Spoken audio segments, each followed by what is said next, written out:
wabarakatuh dan salam sejahtera. Hari ini dalam slot terapis bantu cikgu, anda semua bersama saya Wan Nurul Husna binti Wan Hanafi.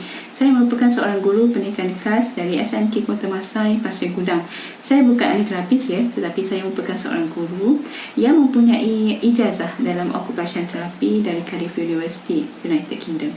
Okey, untuk slot hari ini saya nak berkongsi bagaimana guru dapat membimbing ibu bapa untuk membantu anak mereka, iaitu murid berkumpulan khas terutamanya yang berkumpulan rendah dalam menjalankan PDPR di rumah.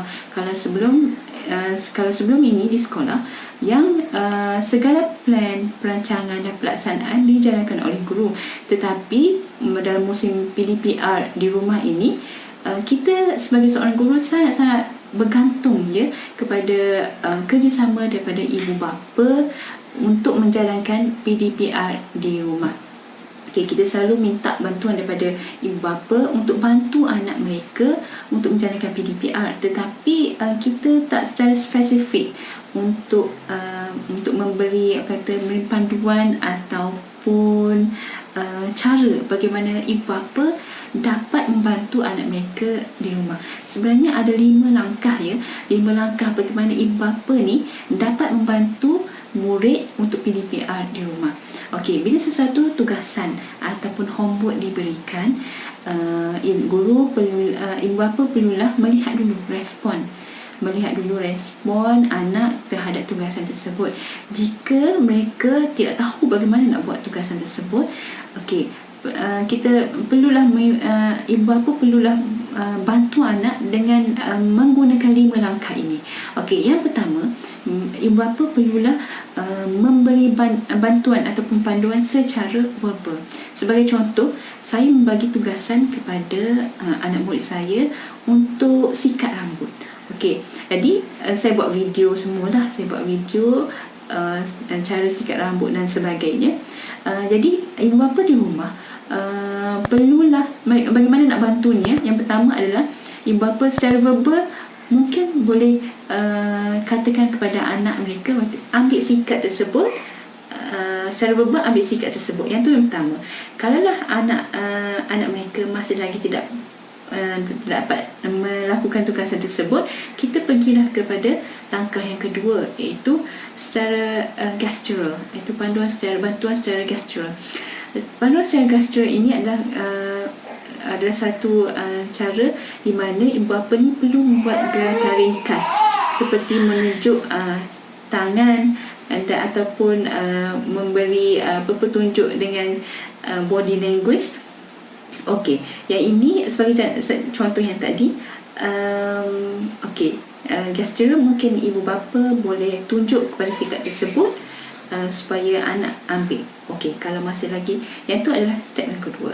Kalau anak ini masih lagi tidak dapat melakukan tugasan tersebut, kita pergilah kepada langkah yang seterusnya, itu langkah yang ketiga, iaitu panduan secara model ataupun kita boleh katakan sebagai demonstrasi lah. Okey, langkah satu masih lagi tak dapat lakukan tugasan tersebut. Yang kedua tak dapat lakukan juga. Kita pergi yang ketiga, barulah kita demo kepada kepada anak ni. Demo macam mana kita ambil sikat tersebut dan sikat dan bawa ke kepala dan sikat. Okey, dengan kita tunjuk cara macam mana nak gunakan sikat tersebut. Okey, kalau katakanlah tugasan tersebut masih lagi tidak dapat dilaksanakan, kita pergi kepada langkah yang keempat, iaitu panduan separuh fizikal. Panduan separuh fizikal ini dia adalah satu gerakan hanya sekadar sentuh ataupun gerakkan sebahagian tangan untuk lakukan tugasan tersebut. Okey, gerakan separuh fizikal ni sebagai contoh yang sikat rambut tadilah, kita hanya pegang sedikit saja ataupun gerakkan sikit saja tangan anak dan bawa ke rambut, ataupun gerakkan tangan untuk ambil sikat dan bawa ke rambut. Kita tak sepenuhnya pegang, kita hanya adalah guide je tangan dia untuk lakukan aktiviti tersebut. Kalaulah anak masih lagi tak dapat lakukan tugasan, Okey, kita pergi kepada step yang terakhir, iaitu panduan secara fizikal ataupun kita panggil juga sebagai hand to hand. Hand to hand ni maksudnya ibu bapa boleh pegang tangan ataupun jari untuk lakukan tersebut. Pegang yang kalau yang tadi separa saja pegang, iaitu tak pegang sangat, maksudnya digerakkan saja.